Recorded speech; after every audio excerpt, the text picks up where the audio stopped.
The Philadelphia Eagles and the Dallas Cowboys are going at it to open our season on Thursday Night Football this year. The tradition, the defending Super Bowl champs, always opens the year on Thursday Night Football, week 1. Here we go. Eagles, Cowboys. It's a good one. I'm excited for the game. I know that these two teams have deep rivalries embedded, and it's a lot of fun. Player-to-player rivalries, team-to-team rivalries.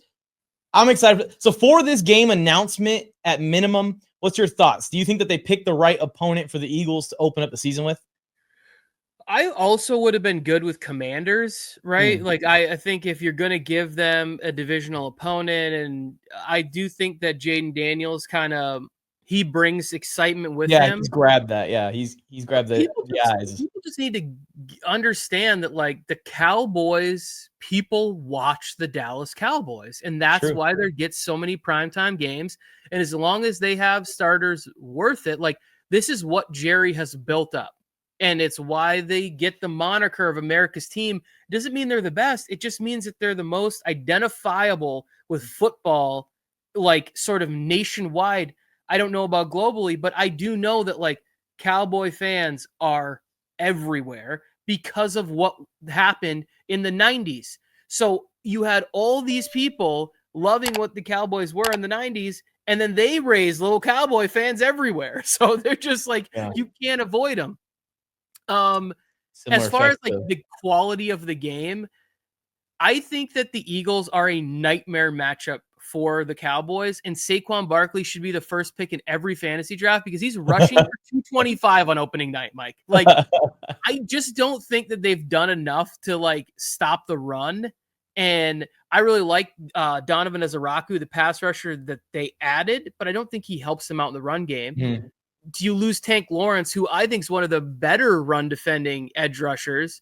I don't think Micah Parsons is a stellar run defender by any means. The guy that kind of wanted the Chargers to sign, but he re-signed with the Cowboys on the inside. Odigizua? Yes, Odigizua. Yeah. He's a good player too, but, like, they need Mozzie Smith to hit this year. They need him to become that guy that, you know, controls the middle of that offensive line. You're talking about the best offensive line in football, maybe, you know, all 5 included, and Saquon Barkley to open up the season in Philadelphia. They just got Super Bowl rings. I'm talking 225 and 3 TDs. Like, he's winning fantasy weeks in week 1. It's going to be nuts to start the year. I am glad that we're going to get to see Pickens and CeeDee Lamb, like, fully healthy, fully sane, fully put together versus this Eagles secondary. It's a very good secondary, so it's going to be a good test for them. Let's go over some of these stats, the all-time stats between the Eagles and the Cowboys, if these are accurate, and AI did not let me down, at least. So let me know, Cowboys fans, if I'm dead wrong on any of these. But they've played a total 132 times now, Tony, and 128 of those have been regular season games, and the Cowboys lead the series 73-55. That probably doesn't surprise you because the Cowboys obviously dominated the history, like you're saying, in the 90s. The point total in these, the Cowboys are up by 300 points overall all time as well. 2,930 points to 2,640, so the Eagles are going to need to come back on them in that one. And then they've played in the playoffs 4 times throughout history. The last one was in 2009. We got Cowboys, Eagles. Who was playing on the Cowboys then? Tony Romo versus who's the Eagles quarterback, you think? That would have been Jason Witten for them. Yep. And 2009, that would have probably been... That's probably their last playoff win. Wait, yeah. Whose last playoff win? I can't remember the Cowboys winning the playoffs in my adulthood, winning a playoff game. No, you're right. You're wrong. I'm wrong. Yeah, didn't they end Tom Brady's career or something? Yeah, I'm done. Yeah, no, they won a couple years. They've won a couple playoff games since then. They beat the Lions in that game where people thought that they got cheated in that. They've won some playoff games since then. They just haven't made it to the NFC Championship game. They haven't made it past that second round. I would say the 2009, that would have been Michael Vick in that game. Yeah, probably, right? Or somebody in that, like, I think that was maybe pre-Kevin Kolb. I know you know about the 1995 Dallas Cowboys, right? They lost to the Niners. That those Cowboy teams back in the day where it was like, even the players that don't get talked about as much as like the Jay Novacek at tight end, like he was a really good asset for them. They didn't throw the ball as much, but then like they just like Hall of Famemen scattered across the offensive line. Then you go to the defensive side of the ball, and like Charles Haley's one of those underrated guys. He played for 49ers and Cowboys in that era. Darren Woodson, who's another sort of like forgotten about safety, who's just a phenomenal player. And Dion was on one of those teams in the 90s there. I'm trying to put this together. If this 95 team was the team Dion would be on, or the team that he went to San Fran. I know that he went from San Fran to Dallas, right? Or do you go from Dallas to San Fran?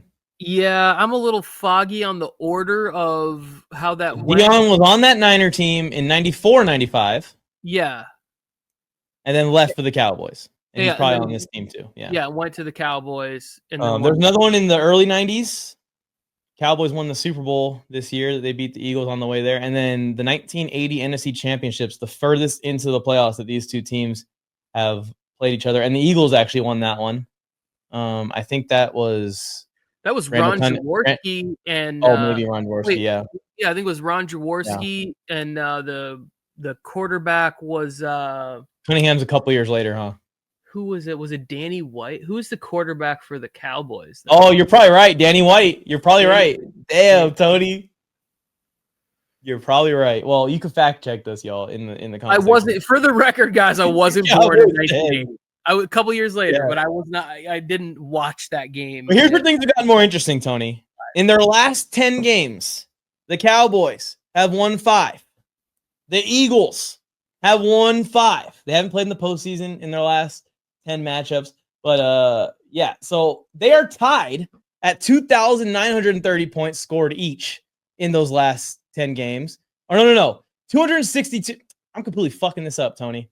The Cowboys scored 262 points, and the Eagles have scored 263 points in the last 10 games. So through all my butchering and chopping here, the Cowboys and Eagles are literally even over the last 5 years or so. We're talking about the end of like Zeke's best years. I think that the first game in this set of 10 games is Jalen Hurts' first game versus the Cowboys. And he threw like one pass in that game. I want to say it was just like a trick play. Right? Am I tripping? Which one? Who is that about? Because it's saying that the first game of these 10 games was in 2020. So I'm thinking that's Jalen Hurts' rookie year. And I remember that he completed his first pass against the Cowboys. He just randomly came in, right? He just randomly came in for Carson Wentz. And they were running like a trick play. And then he threw like a 25-yard pass. I remember all the Eagles fans and Cowboys fans were like, this guy should be starting over Carson Wentz already. I do remember in that game, I think they played like the Saints the next week. And I was like, the Saints are going to destroy the Eagles. And then it was like Philadelphia like crushed the Saints. And whatever podcast I was on at that time, they're like, so you really picked Taysom Hill to win the game? Yeah. In retrospect, it was probably a bad pick for the week. Well, we didn't know that Jalen Hurts was going to become what he became for the Eagles. But anyways, this rivalry is heated. It's a good one. Eagles, Cowboys. Next time we're going to go over something a little bit more in-depth, Tony. I like to go player to player usually when I do these. So I'm going to try and come up with some good ones for you to present, and we'll go over some history together. So really quick, I would say just even over the last 10 years, you have 2 Super Bowl wins for the Eagles, 3 Super Bowl appearances. And I think that you can see how even these teams have been, in the stats you presented. And I think the one difference is just the leadership that's been on the side of the Eagles, because it's not exactly like there's a huge talent disparity. Like the Cowboys draft well. I mean, go through and look at all the 3rd, 4th, 5th round picks that the Cowboys have done really well. The same thing with the Eagles. We give more credit to Howie, sort of as fans in the media and stuff like that. But the Cowboys have had really good teams. But when you go to like, what does the leadership look like on this? Like the Jason Kelce's, Fletcher Cox, the players that have been through all this stuff, and then the offensive linemen growing through that era of like Lane Johnson and the stability and just what these guys do. And then the fact that like they don't have a lot of like circus around them, like what the Cowboys do. And the expectation, like their expectation is to show up, work hard, and kick ass. Like that's what you want your expectation. You're right. You're right. It's one of my biggest worries for the Cowboys as a whole this year is that you fired the hard-nosed coach that was probably being hard on the players, which is why they were getting a little upset and a little flustered when they started to struggle. And now you kind of, and I already seen clips at the golf course when they were making the schedule release video or stream or whatever of the coach taking shots with the players. It was a shoddy. With shoddy is what he called it. So these type of things that you're talking about, I have major concerns. You're telling me that this guy that's taking shots with CeeDee Lamb is also going to on Sunday put CeeDee Lamb and Pickens in their place and get them to relax. We got to get the run game established if we want any chance this week. Well, so that's, I mean, the thing is like, I'm more concerned about the Cowboys because you just have a lot of unknown, but the one thing we do know is that Jerry's going to find a microphone and start creating controversy. And that's exactly what you don't need. Yeah. Like, well, the Micah Parsons thing is just, if they don't get that settled by the season, that's just a fire waiting to start. That's just a fucking huge flame just waiting to ignite. Well, on top of that, like imagine if George Pickens does something out of left field and Jerry comments on it, and you like, I can't imagine that's going to go over real well. And Schottenheimer is one of those guys where it's like, if you would have asked me 10 years ago, I'd have been like, yeah, he's going to be a coach at some point. But then it just never sort of materializes. And then all of a sudden it's like, well, this is the one job. Because if I don't recall a bunch of teams interviewing him, like I don't recall him being like I don't know. I remember the Cowboys, like I remember everyone talking about the Cowboys getting the top coaches available. Everyone that was being rumored to be a top coach was going to go to the Cowboys, and then all of a sudden they just didn't do anything. Like if you just looked at the Cowboys on paper and you'd be like, hey, the offensive line's got some potential, right? Like I thought the center, the guy they brought in, what's it, BB, the interior guy from like Kansas State last year. I think Tyler Smith's a really good player, and Tyler Booker's, got a ton of talent there. And then you got some experienced tackles. So like the offensive line could be good. Running back's a question, but you bring in George Pickens and Ferguson's a nice player. Then you go to the defensive side, and it's like I thought Chavon Ravel was a good pick, and it depends on how Diggs comes back from injury. Lang going to be healthy, yeah. Yeah, what's the safety room look like, and how are we doing at linebacker? I think they're going to be a really good team in 2027. I do.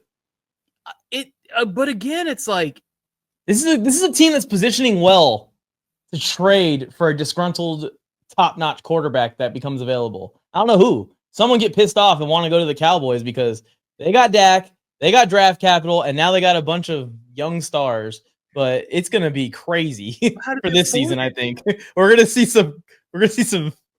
They just signed Dak to this like mega deal, and they're on the hook for a bunch of cap. I know. Me, it's like it doesn't make sense. It doesn't. Like, I think the path is Cowboys. Maybe like the best path is they bottom out this year, and they have a top 4 pick, and they land a quarterback that they can have there who sits for a year behind Dak. The team starts rebuilding, maybe sits another year behind Dak. And then year 3, they move on. Dak gets traded or whatever it is, and he moves on, and then they're starting that way. But that's like 2-3 years down the road, and you say that kind of stuff. I'm trying to write Joe Milton into these plans, though, Tony. I mean, it could. The Cowboys are one of those teams that have had some of the best quarterback luck over the last 20 years. Like Romo, that was not supposed to be the answer. Dak Prescott, I don't believe that was supposed to work out how it is. And Dak's been a very good quarterback.